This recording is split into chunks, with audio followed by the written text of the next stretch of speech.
Okay, kind of today's low energy day for me. Um, Murphy's Law Day.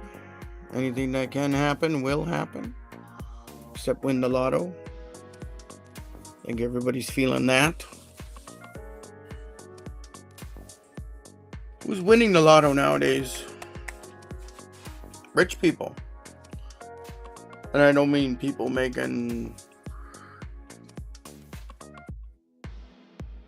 I don't mean people making $100,000 to $500,000 a year. That's not real rich people. That's good money. The rest of us would love to be making that much money, right? Who's winning the lotto? It is the rich people. And if you're working class like me, if you have a job,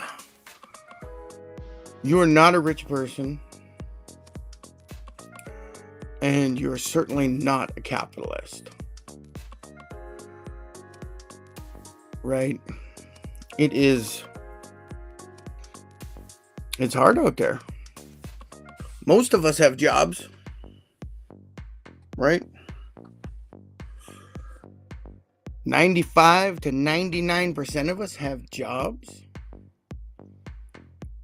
Why are we beholden to this 1% control our lives? And they have enough money to influence our governments, right? Why are we doing that? Why are we allowing that?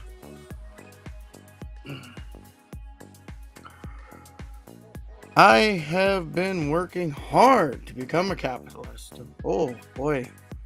Trying to run my HR consulting business. It's hard. It's hard to start a business. Really, really hard. And it's the only thing I want to do is run a business. I've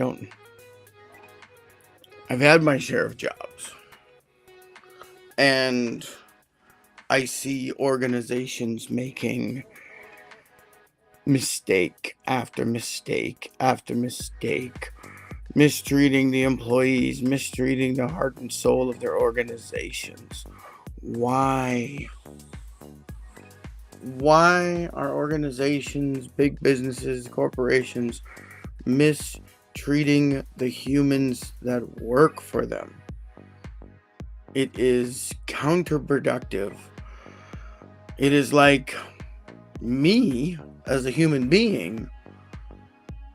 I suddenly decide that I don't like my kidneys, and I'm just gonna start like stabbing myself in the side to try to kill my kidney.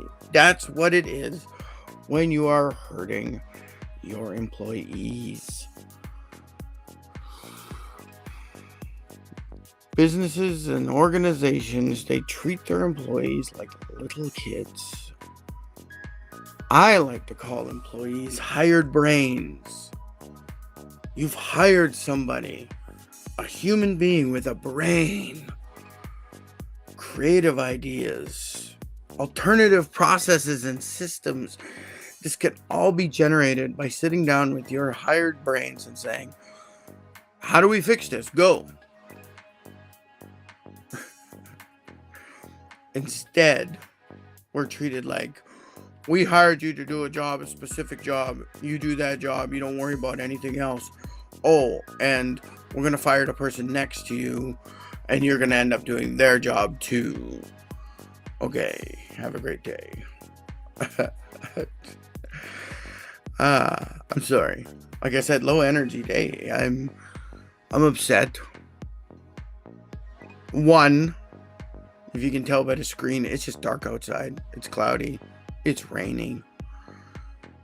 And I've started off my day with hole in the roof. Hole in the roof. There's water leaking through my roof. I've got buckets there right now. It's right on the stairwell, of all places, right? Okay, whatever.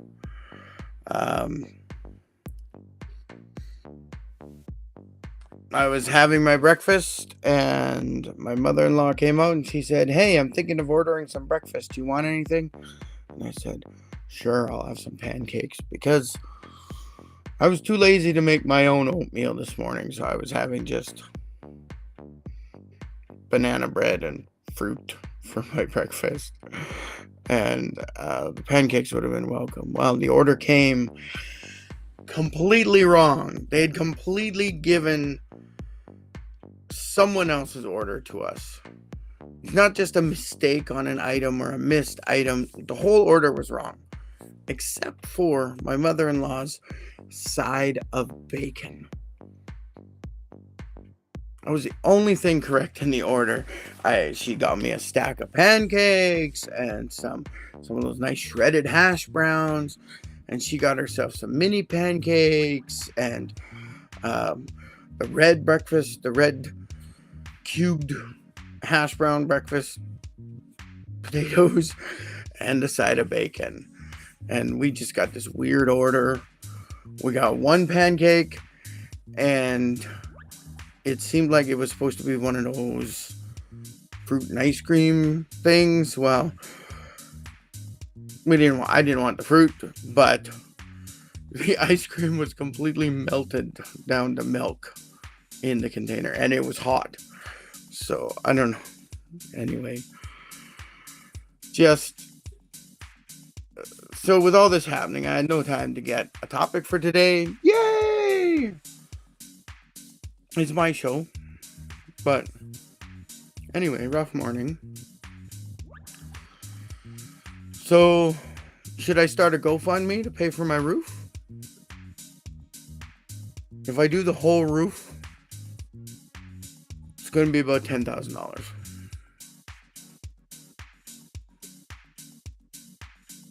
And occasionally there's money that I can access from being Indigenous to help me with some of these home repairs, but I don't think it's going to happen. I think I'm going to have to pay for it all myself this time because I don't live on reserve. If I lived on reserve, I might have better access to services like that. So obviously most Indigenous people don't get everything for free. I had to pay for half of my degree because I could only get full-time funding and they didn't give me a living allowance. So I had to continue working to get my Bachelor of Management degree in Labor Relations and Human Resources. I had to pay for half of that because if I wasn't taking at least 3 courses that semester, they wouldn't pay for anything. So there was lots of times I took 1 or 2 courses each semester because the particular courses were quite heavy, and there was, especially the finance courses and the stats course. These are heavy topics for me because I'm not a big math person. So I had to take it easy while working full time. And a lot of us, we're in that. We're trying to make a better lives for ourselves, but it's hard. We're trying to get more education. We're trying to get more training, but we also have to work full time because we've got life responsibilities. You own a house, you own a vehicle, you have kids, you have extended family you got to take care of, right? And it is hard. It is hard out there for the average person right now, and it is ridiculous. It shouldn't be this hard. Now we're going to blame things like AI and automation. Oh, the machines are taking our jobs. Well, you know what? In a perfect economy, the people that are skilled enough, lucky enough, blessed enough, however you want to say it, you beat the system. You became successful and or wealthy And I don't mean just well off. I mean, like, you've surpassed everything. You got more money than you need to live your life. If you stopped working instantly, right? Like, if you were in that situation, I didn't like the phrase beat the system, but you manage the system.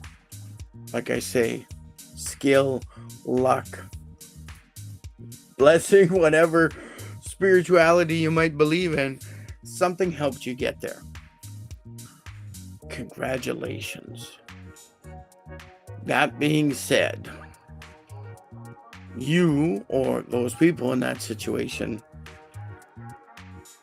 you have a moral and ethical obligation to rise up everyone else as much as possible. So, I don't mean just give away all your money and make yourself poor again. No, don't be ridiculous. I'm saying pay good wages. If you aren't paying at least almost $23 an hour in Edmonton, you're paying poverty wages. That's the first level. But what is it taking people to survive nowadays? Me, my wife, and my mother-in-law live in this house. Not a big house. It is downtown Edmonton. We have one vehicle. We have a whole bunch of debt. We're broke at a different level compared to people that don't have a home, or don't have a vehicle. But we are also broke at a lower level than people we know with lots of income, bigger houses, more vehicles, right? They're broke at a different level, at a higher level. So I always say that we're broke at different levels because we've expanded our life to accommodate our income, right? We've got that bigger house, we've got that newer vehicle, all that stuff. It's not guaranteed in life. But if you're so well off that you have, more than 10 to 50 people working for you, you now have a moral responsibility to those people to pay them well and to contribute as much as possible to the society around you. If you have time, you're volunteering your time, community organizations, or you're just supporting community organizations.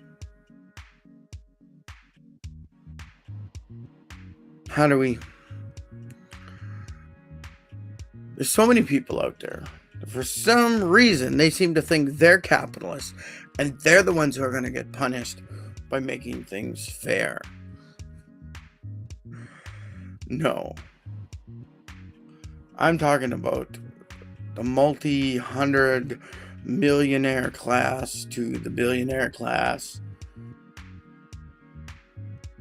When you think about things morally, ethically, in order for a billionaire to become a billionaire, they have to have a lot of other people working for them at extremely low wages in order for them to make that sort of profit. And morally, ethically, it's wrong to have billionaires in your society. Right? So we're talking about people that have more than 100 million in the bank, just sitting there. Those are the people that have a moral, ethical, social responsibility to look after everyone else, because you were skilled enough, you were lucky enough, you were blessed enough to be in that situation. Morally, ethically, now you have to help people. Well, okay. So I just finished speaking to 2% of the population. What are the rest of us to do? group together, make ourselves more powerful than the richest people, more power than our dysfunctional governments, right? As an HR person, I advise my clients to treat their employees nice right from day one so that unions don't form. This isn't union busting. It is being ethical and moral. You're paying properly. You're treating people properly so that it creates loyalty and people will work for you forever. People will work hard for you forever, right? That's what you're trying to build. It's not union busting. Any organization that has a union or the employees are currently trying to form a union is or was a bad place to work. That's the truth. That's a flat out truth. If there's a union involved, that organization was a bad place to work, is a bad place to work. Full stop. End of story. Something is being done wrong within the leadership of that organization. Yeah, that's the truth. So, as an HR person, when I'm speaking to small business clients, do right by your employees, because they're the heart and soul of your organization. If I'm in a larger organization trying to give advice, an HR person, especially if there's a union already and you're in HR, your hands are tied on how you can support your organization, because now everybody says we're following this agreement, this union agreement. What's that? The master agreement, right? It's the word. I forgot the word. Anyway, both sides want to follow that to the T because nobody wants to get ripped off, and the organization doesn't want to give more, because that means the next round of union negotiations, they're going to say, oh, well, you were giving this to us anyway, so let's just formalize it and make it part of the agreement, right? The organization no longer wants to do that. If there's no union and an organization is being ethical and moral, they will give stuff when they can. But when you have someone who just wants to make money, the capitalist, the owner of the big organization, when they just want to make money, they don't care about anyone. And when you're thinking about utopia and the world is perfect and automation has taken our jobs, AI has taken our jobs, we as a society should be benefiting from this in some way, shape, or form, because we are all in this together. And nationalism is such a terrible thing. We got different countries and things like that, and the fact of the matter is we're still all in this together. So our utopia is that machines and AI take over our jobs. And you think, well, what am I going to do? What am I going to do? Well, you're going to continue doing what you want to do. Either as your own little business, or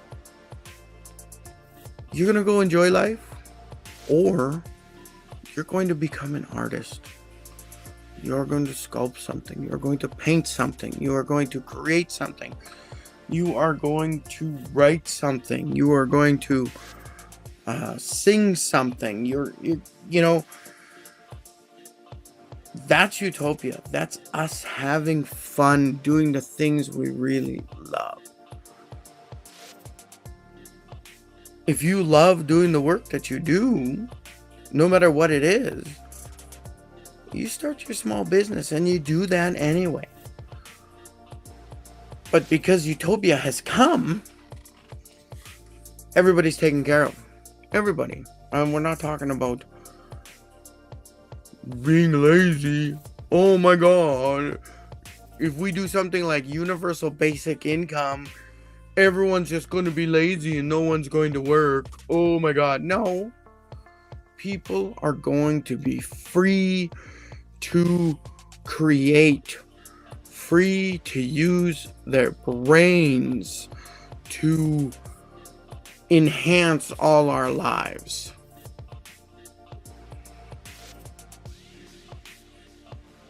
Yeah, a lot of topics. Blue day today.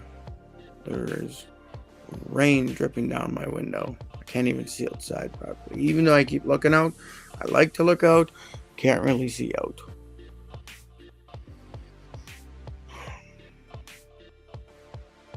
So what do we do? Right?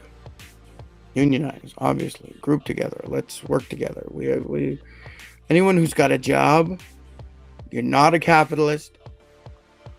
If your primary form of income is a job, you are not a capitalist. You become a capitalist when your primary form of income is not a job. You own a business. You own multiple businesses. You've invested a lot of money, and now the interest and dividends are paying for your lifestyle. That's a capitalist. There are very few of us. I don't think I know anyone who's actually a capitalist, like a personal relationship with somebody. I don't know if I know anyone personally like that. Certainly nobody I would consider a friend or a family member. So why would I protect the capitalist class? Why, I strive every day just to keep my life going. And yet I want to volunteer. I have been volunteering for years and years and years. I've probably got 27 years of volunteering under my belt. Whatever community I become a part of, I want to volunteer. I find that the areas where I'm interested and want to volunteer. I was on the library board for years and years in a small town in northern Alberta. I loved it. Loved the library. I love books. I love the meaning, the essence of a library, some place where everybody can come together and get that knowledge and use a computer and read a fun book to escape, right? Access programs. Most programs at a library are probably free to the public. Beautiful place to be. Just the idea of it. And I always felt so happy to be part of the library and to create a library and to create 3 libraries in 3 different communities. That was fun. That was fulfilling. It didn't pay me any money. I made no money volunteering on the library board. No money whatsoever. Got some travel expenses paid for when I had to go out of town to a conference or to a Peace Library System meeting in Grand Prairie or something like that, but I didn't make any money. There was no money to be made. But I felt awesome. For a young man in his 20s to be able to contribute like that, oh, that was amazing times, right? You definitely need to volunteer. Everybody needs to volunteer. It is hard. It is a struggle when you're dealing with life at the same time, your bills, your expenses, your family, right? And if you're not making any money, it feels almost wasteful. You should be out trying to get a second or third job or whatever, right? So what am I getting at? Yes, volunteer. Volunteer experience is experience. If you've ever volunteered, put that on your resume. Volunteering allows you to get experience in areas that you just wouldn't have gotten otherwise. If I look at my career, my work career, I have basically no management experience, no supervisor experience. In my late career, transitioning after I got my degree and transitioning to HR, I do have some management experience, the roles I've been in, but not until then. Before 30, I had no sort of experience. Before 35 in that area, except in all my volunteering. I was the president of organizations. I was the chairperson of organizations. I was the one creating the agendas and running the meetings, learning Robert's Rules of Order, learning how to manage people, big budgets, $1 million budgets, $3 million budgets. I learned that all through volunteering. That was not in my career. And that is on my resume. And that needs to be on your resume too. Make sure you update your resume.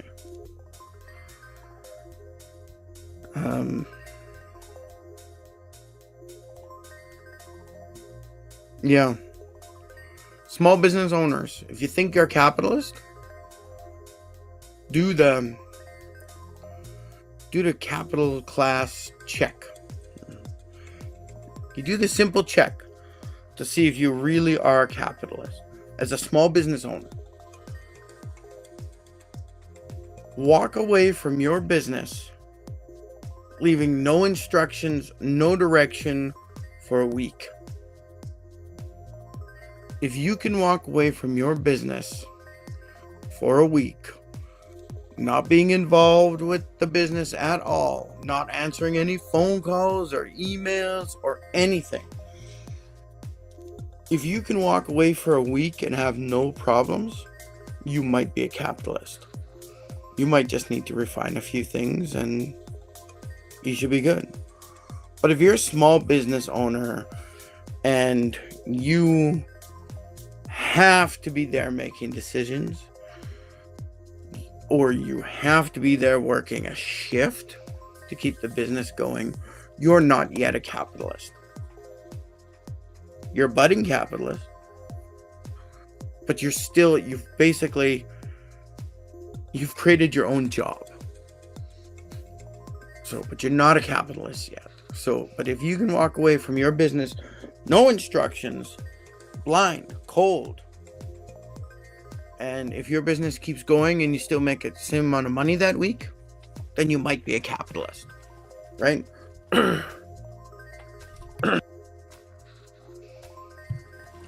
So, do that test.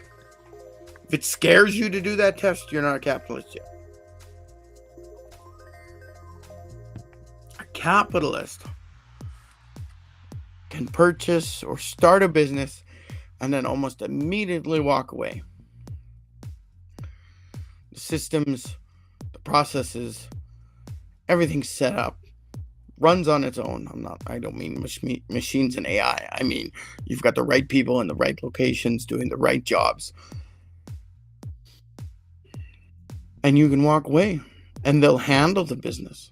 they'll keep working the business. Then you're a capitalist. Until then, you're not. You just own a job. Granted, in that period, you might be able to get yourself more freedom. At least you won't have a boss. Yawning. At least you won't have a boss telling you what to do. It's nice being your own boss. It really is. But until your business grows big enough, you're still just your own employee, right? Oh, what a sad day. What a terrible topic. So what do we need? We have proof that taxing the rich is viable. Mayor Mamdani of New York has proven that he can start taxing the rich. There's a lot of residences in New York that are like second, third home for billionaires, millionaires, and he's taxing them more. And that's great. And he's able to work with that extra money and work with the state. But he proves that with the right government, you can improve the lives of people. These are socialist things. I'm a socialist because I want to look after my fellow man, human. We all have a moral and ethical duty to support each other. We form towns, cities, provinces, states, countries, larger organizations, EU, the BRICS, the United Nations, right? We create these things to support us. Every government is socialist because we all put money into it. We pay taxes. In some way, shape, or form, we all pay taxes for the government to give us our socialist services. The police, the fire department, the other social services, the health care, the child care, universal basic income can be put in there, right? Small business startup loans or startup grants. Oh, I love the word grant, but they love to put a lot of conditions on grants. So governments are just socialist. Any government you want to talk about, it's socialist because we all put money in to support everyone and to pay for what Carney calls the nation building projects, right? We're all paying into that in some way, shape, or form. And yeah, socialism works because that's how the world works. And like I say, if you're not a capitalist, you need to be a socialist.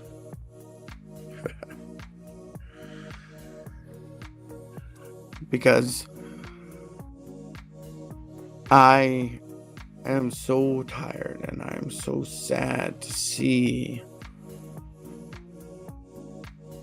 our houseless neighbors, people living on the street, people in poverty, right? People with addictions. Addictions isn't the problem. Addictions are the result. What's the word I'm looking for? If you are down and out and your life is nothing, You have but one escape, and that's addiction. And for a short time, you feel good enough to be alive.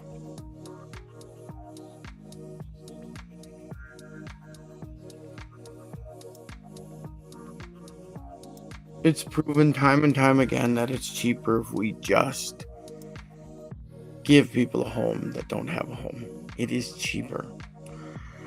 And it's proven time and time again that if we give a universal basic income to people, 70 to 80% of the people will pick themselves up out of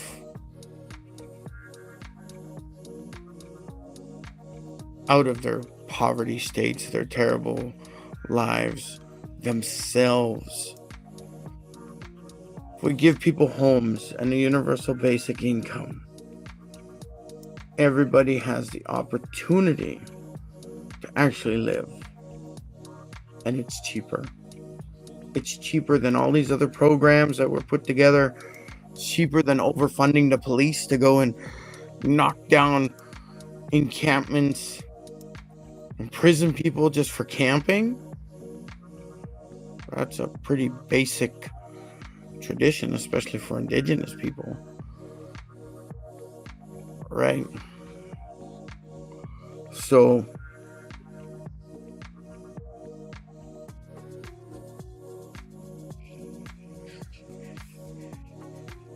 I don't know.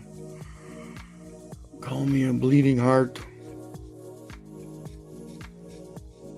I care about people. I care about everybody. I don't care who you are. I don't care who you are. I care about you.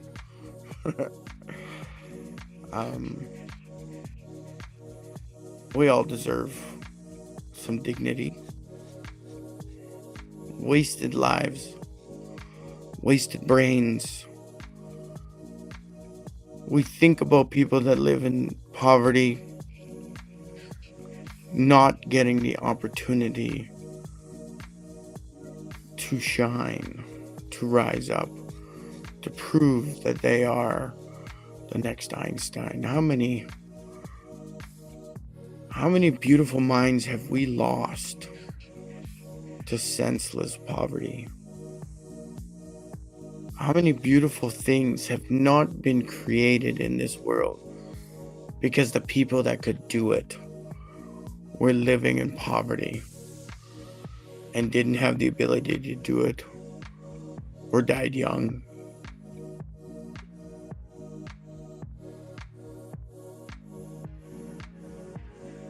Beautiful things.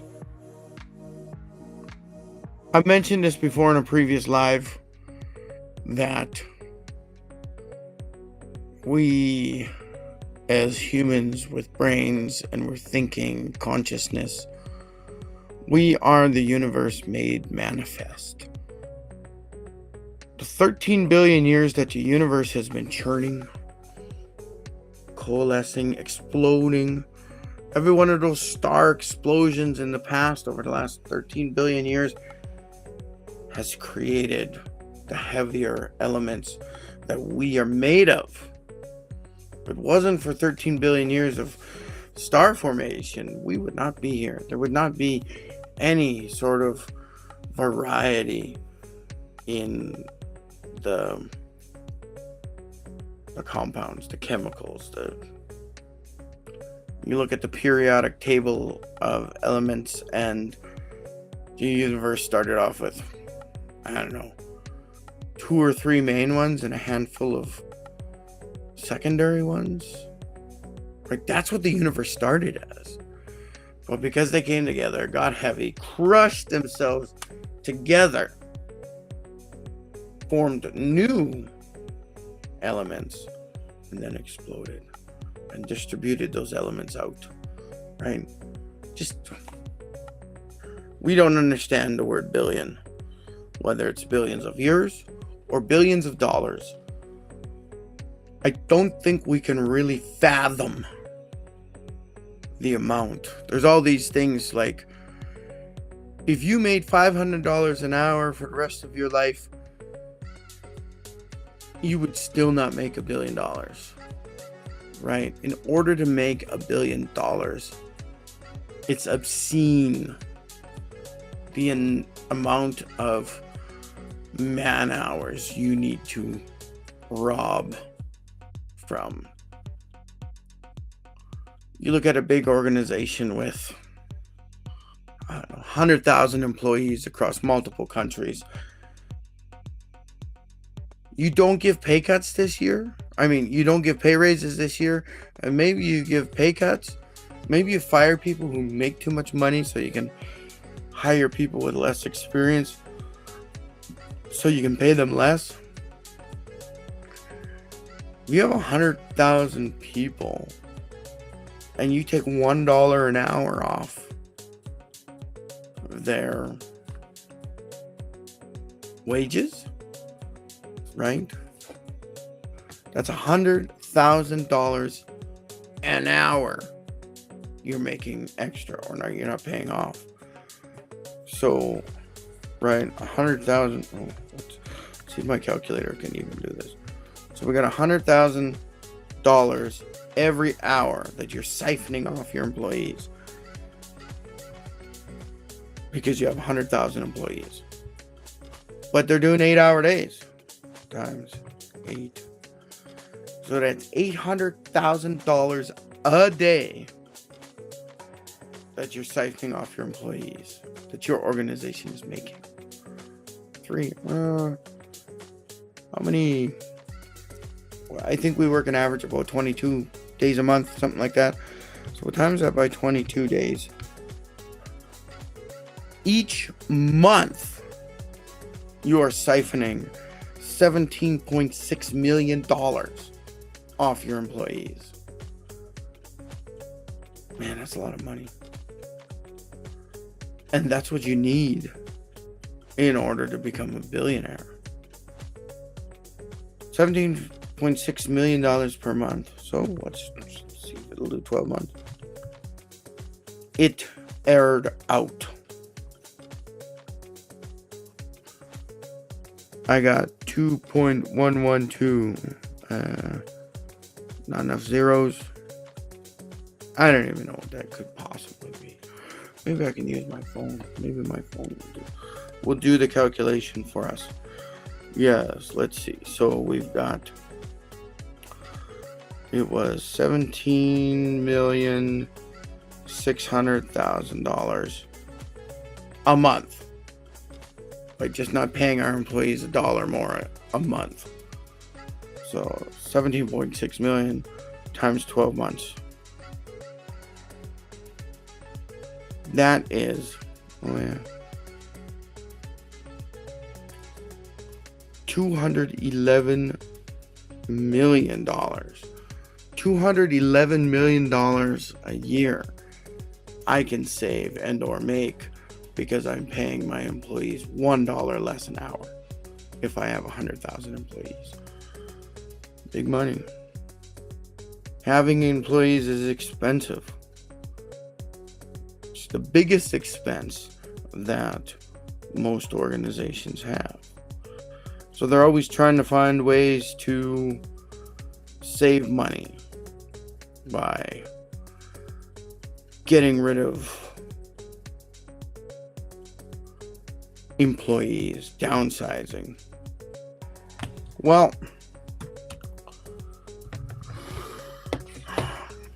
so it costs this much for an organization to operate, right? This much dollars, whatever number that is.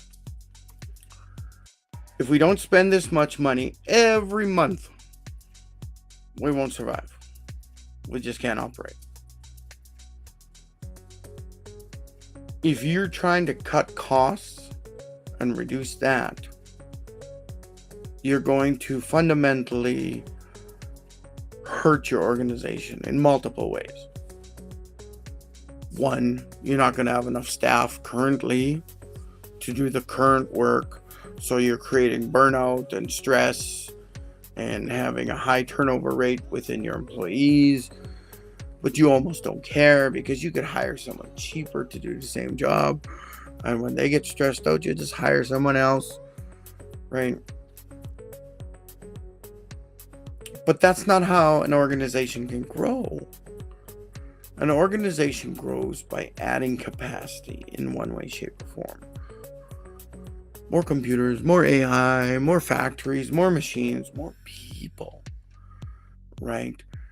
That's how you grow a business. That's how you grow something like that. You add a few more, then you can make some more profit. You can handle more clients. You can handle more customers. You can create more to sell more. But you've got to build that infrastructure.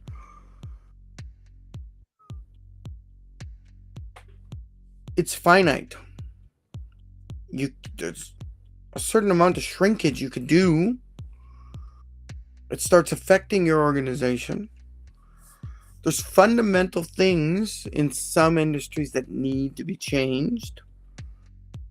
We think about industries that are constantly getting bailouts. The car industry, what a waste of money. The oil and gas industry, what a waste of money.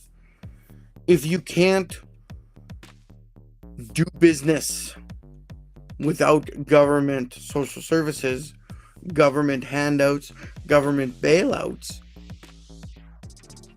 then there's something fundamentally wrong with your business. You've shrunk it too much, you've injured the organization, and it can no longer do its job. Or you've done shady things to try to make more money that put you in a bad spot.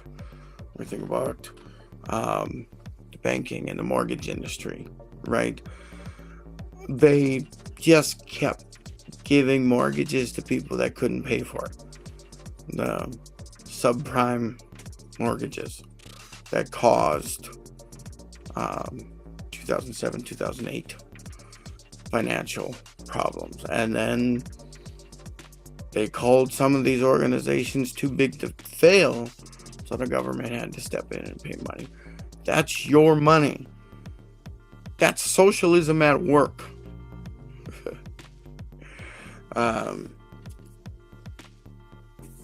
There needs to be some fundamental changes to some industries. That's obvious. But the amount of money to spend on running your business is finite. You can't run a business with $0. You can't run a business with negative $1 million, right? There has to be, you've got some expenses, you've got something going on, right? So that's finite. If you're looking to build your business by shrinking your systems, your employees, your processes, that's the wrong way to go. Of course, caveat, some industries just need some support, right? They need some fundamental changes.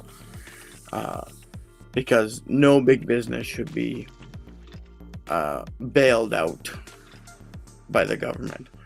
Small businesses, maybe. When you have a business and you're trying to operate, the amount of money you can make is infinite, right? Whatever you're doing, as long as you can make more of it, do more of it, it's infinite. How much money you can make is infinite. It just goes on forever. This is how much it takes you to run your business.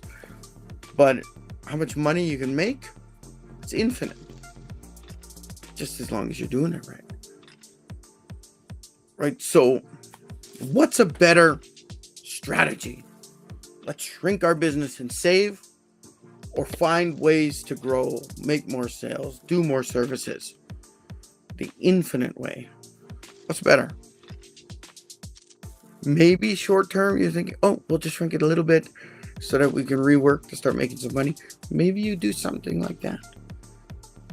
But if you see a benefit, especially a CEO that gets a bonus based on a percentage of growth, it's easier for me as the multimillionaire CEO to say, oh, I'll shrink it this much, and then it'll show my percentage of profits is bigger, so I'll get my bonus.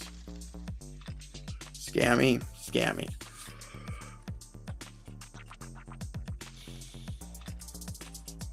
Tea is a terrible topic. almost didn't come on today.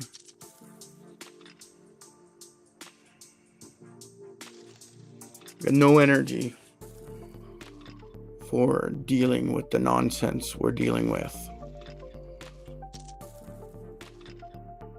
We think about high-level investments in a province or state or country, and governments seem to just concentrate on those.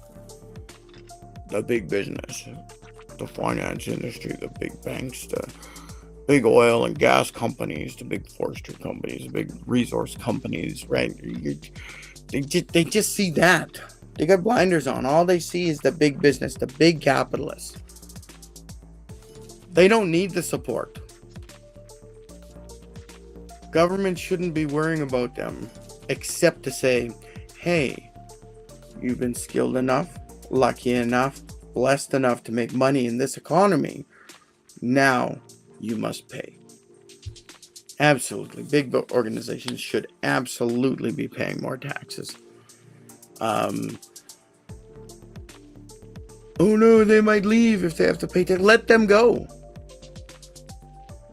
If a big business leaves,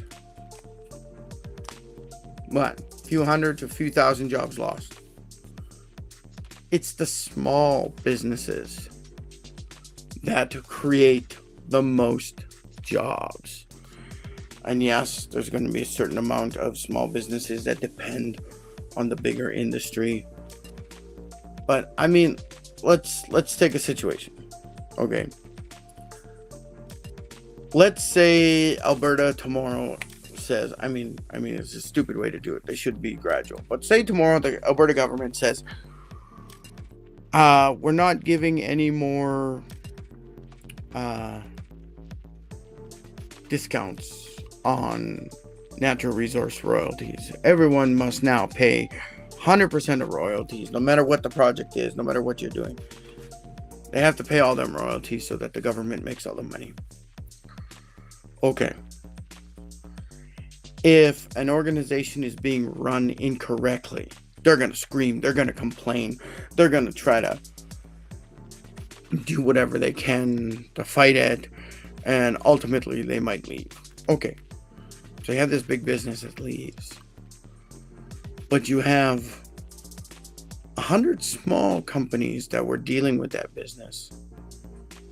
What are they going to do? They might go out of business, or they're going to step up and say, look, government, our guys were the one doing that work, so can we just take that contract over? So all the little fishies will come in and take the work and create the work, keep it going. Just like when your capital boss says, you're replaceable. I can replace you in an instant. As fast as the water filling up my finger hole in a glass of water, as fast as the water fills in, I can replace you. That's the same with big business. If big business goes down, we can replace it, or we don't need it. It's pretty amazing sometimes when you go without something for a while, and then you realize, I didn't really need that. We didn't need that. It's been out in the garage for the last 6 years. We never wanted it, needed it. Why do we still have it, right? So, oh my God, I'm all over the place. This is a terrible topic. But a government might be thinking or being requested to pay hundreds of millions of dollars to an organization so they don't close up shop and leave the province.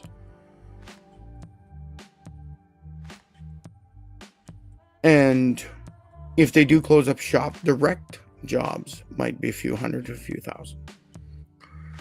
That is not anywhere to drop in the bucket compared to how many people work in this province.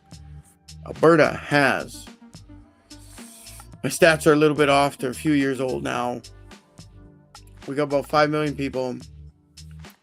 75% of all working people in this province work for a small business. Small business. Less than 100 employees, less than $5 million a year in revenue. Most of us, 75% of us work for a small business. The other 25% work for government or work for a large corporation.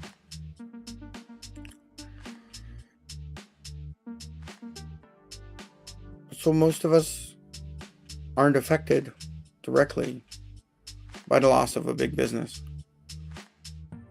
Because when you have millions of people working for small businesses, shouldn't the government turn around and say, no, Mr. Big Business, you deal with it on how you need to deal with it on your own. If you pack up shop or shut down shop and leave, fine. Because I've got 75% of my residents, working class residents, working in small business. So I'm going to double down and say, I want to protect the 75%. So I'm going to make sure all small businesses have proper opportunities, right?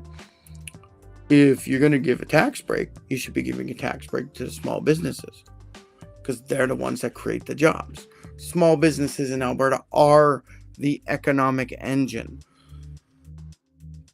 not the big business. Not the big business. So we come back to housing first society where everybody gets a home, no matter what, and universal basic income, no matter what. No conditions on those. There should be no conditions on those. Nothing. Not go to treatment first, not get your kids back or pay a fine or whatever, right? There should be no conditions on a home and a universal basic income. If we can get people in a stable home with a stable base income, then they can grow, they can learn, they can get help, they can get the support they need. Giving a home is proven that about 70% of people can change their lives and they go get a job. Universal basic income does almost the same thing. So when you combine those two, my guess, this is a big guess out there, we're looking at like a 99% success rate. Or very high 90s, mid to high 90s. That these people that we are supporting, our friends, our neighbors, we gave them a home, we gave them a universal basic income. What are they going to do with it? Nobody wants to live a life of addiction on the streets. That is not a choice we think we're going to make with our lives. If we have these two things that show society wants to protect all our people, then people grow, people rise up, people change, people get the energy, people get hope. Hope. They will clean themselves up. They will go get a job. They will start doing things that are productive. And so what if they have a home and they're getting universal basic income and they just start creating art? There's nothing wrong with that. Nothing wrong with that.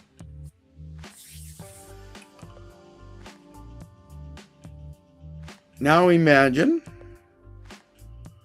that the government also says if anybody wants to start a small business, we have programs for you. We have grant programs to get you started. We have training programs to help you become a good owner, manager, leader. And we'll also give you a lower tax bracket so you don't have to pay anything until you make good money, right? Like, so you get small business that's someone who would have just cost the system a lot of money because of the addictions, the hospital visits, the police having to go out there and clean things up, the social service programs, the the food banks, food bank doesn't help our houseless neighbors, because a food bank gives them things that they need to cook and prepare. Food bank is for our middle class neighbors who can't afford the necessities of life, right? They're on the verge. Food banks is for people on the verge. The soup kitchen type places, the shelters, these are all expenses that society is funding that don't need to be there if we just guarantee a home and guarantee the basic income. And I have no problem helping to support these two programs with my personal taxes. No way, shape, or form am I upset about that. I'm grateful. Because me, as an individual person, I cannot affect the lives of the 3,000 to 4,000 houseless people in our city of Edmonton. I can't personally do anything. But if the collective, all of us, 1.5 million people living here in Edmonton, almost 2 million people in the surrounding area, right? If we're all putting in $1, that's $2 million a month, a paycheck that we can divert to other things. I got no problem with that.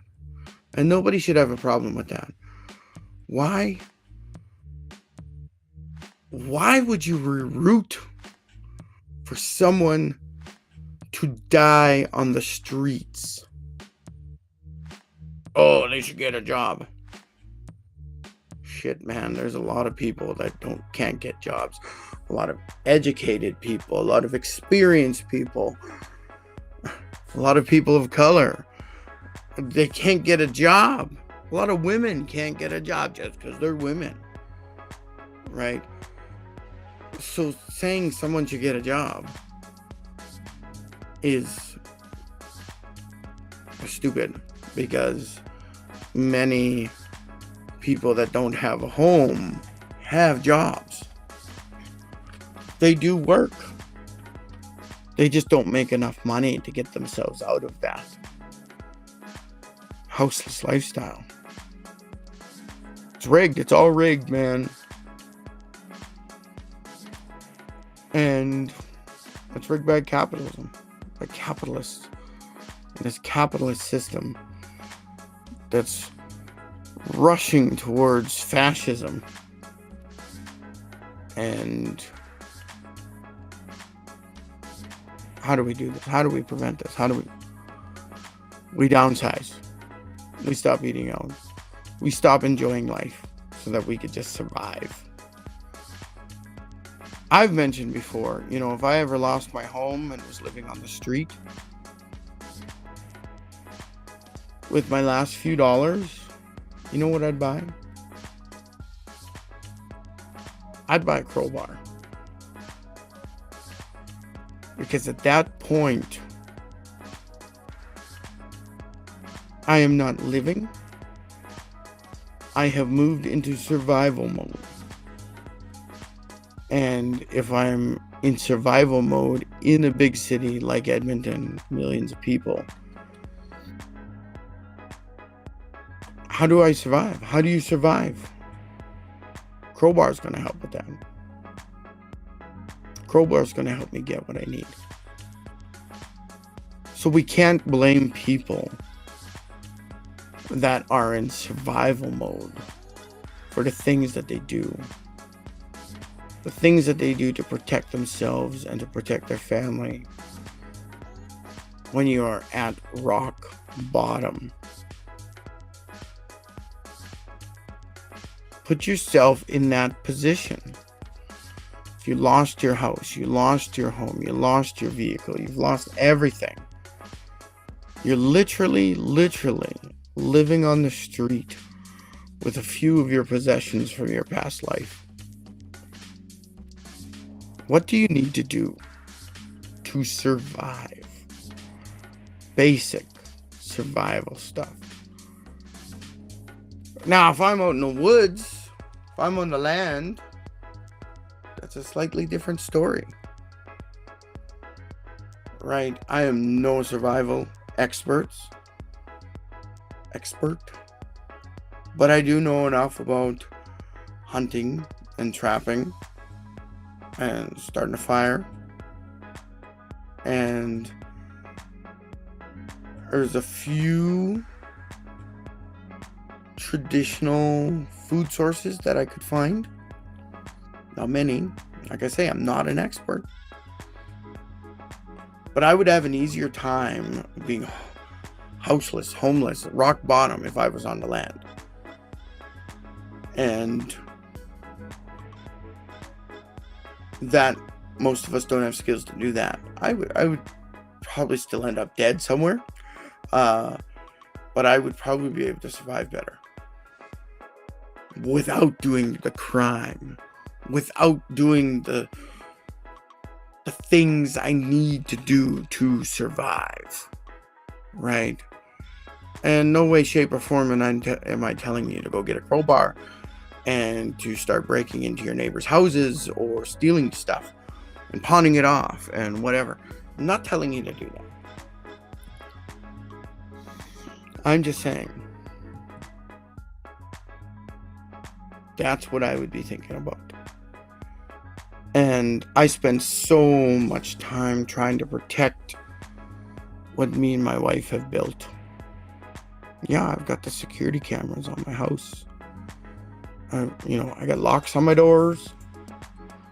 We have simple protocols that we lock a door every time we go through it, right? Like, even during the day, midday, all the doors on our house are locked, right?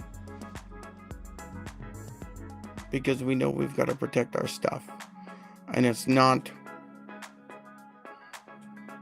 because of organized crime or anything like that. We know that there's people out there that are desperate and need to survive.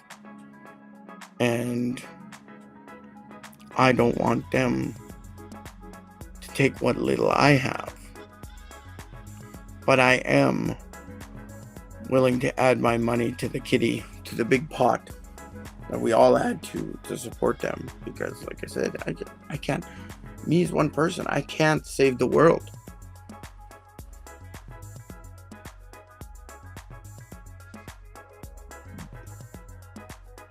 What can I do as an HR professional? Urge my clients and my followers to treat your employees right. Yes, technology comes, technology takes jobs, but that's no excuse. And technology doesn't appear one day and wipe out tens of millions of jobs. We see it coming. It's a gradual change. We have to be aware. As an employee, small business owner, you have to be aware of the changes coming. You need to start preparing for these things. As a small business owner, what can you do? You start researching that technology and actually seeing how you can integrate it into your business. So maybe instead of hiring a new employee next time, you institute a new system that allows your current employees to work better, harder, smarter, right? But you've got to keep your eye out there. If you think there's a lot of old-timey thinking where this is the way we always did it, this is the way it always worked, you're already dead. You're already dead in the water. Your business is already failing because you're not taking the time to learn that new technology. I tell my small business owner clients, learn AI. Find out how it can streamline some of your work so you yourself can work better and faster and concentrate more on building your business. Learn AI. It's here. As much as we're scared about some of these big data centers that are going to adversely affect our grids, forcing every one of us to pay more because they had to improve the grid on our dime. And they're being set up in places where they're using water. Cold water comes in, cools the computers, the cooling system, and then that hot water gets spit out into that same river, that same lake, that same ocean, heating up the water. Air-cooled AI data centers are possible. Then they must create their own energy, right? The governments need to put their foot down and say, yes, we will have a data center here, but it must be air-cooled, not use any of our precious water, and it must generate all of its own power. These are what need to be put in place. That's the simple. I think there's a whole bunch of other things that can make data centers more efficient, but the government just needs to make sure they're in place and not just allow anything and everything. It's not the Wild West anymore. Oh, that's an offensive saying, being indigenous. But the data centers are being put in places where it's working class, low income people, indigenous people. Like, that's where they're putting these things. And it's because nobody gives a shit. Erin Brockovich, she's out there. She's tracking where all these data centers are trying to go or have been put. Go figure out that info, right? But we can make our data centers safer, energy efficient, environmentally friendly, right? It is possible. It's just big business doesn't want to do it because it's going to be $2 more, right? But as a small business owner, you need to learn AI. Absolutely, you need to learn AI. For my employee clients, I help people. I review the resumes and I do a bit of coaching and I help them find their next job and, help walk them through the process and just things like that, right? And that's another thing. If you are scared that AI is coming for your job or some sort of new technology is coming for your job, that's the answer. Learn it. Become an expert in this thing that you are scared is going to take your job. Because there's a chance that they'll keep you because you know all about this technology, so they need you there. Right? Learn AI. I just learn AI, learn the new technologies. Don't get left behind. I hate touchscreens. Took me a long time before I actually got a touchscreen. I still wanted keypads on my cell phone. I hate touchscreens, and I don't know. I think touchscreens might be a little bit racist because they can't sense my darker skin or something, right? But now I have to use touchscreens. I should have just got a touchscreen right from the start so that I would be more used to it. Instead, I spent 10 years fighting against it, So AI can help you fix up your resume. AI can help you create a job-specific cover letter. You train the AI on who you are, and it helps you improve your resume. And you put in all the stuff, all the skills you have, all the jobs you've had. Let AI learn who you are, your skill set, and things like that. And then when you see a job you're interested in, you copy and paste that job ad in and say, am I qualified for this job? AI will say, you're mostly qualified for this job. You're lacking in these few areas though. But you can word it like this on your cover letter or whatever, right? Or you can learn that you need to go out and get an extra course. or something like that, right? Learn AI. You're not going to go wrong if you learn AI. Could be scary, especially if you're older. I mean, come on. If you're 70 plus, you probably don't have to worry about AI, especially if you're already retired. I'm speaking to those of us who are in the middle-age group. You're 40 plus, learn AI. You're going to get left behind. If you're in your early 20s, make AI your career, because you're going to have a good career for the next 20, 30 years if you're the expert in the new technology. So, yeah. That's my rant. That's me raving with zero energy today. No comments today, eh? Bunch of scaredy cats.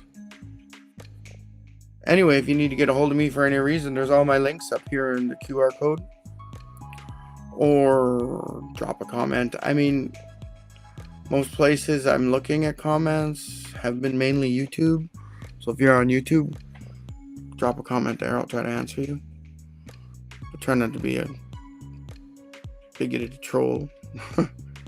Anyway, I'm going to let you go. It's been how long? An hour and 16 minutes of me raving and being sad and mad. I don't know what the topic is going to be next week. I don't know if I'll continue next week.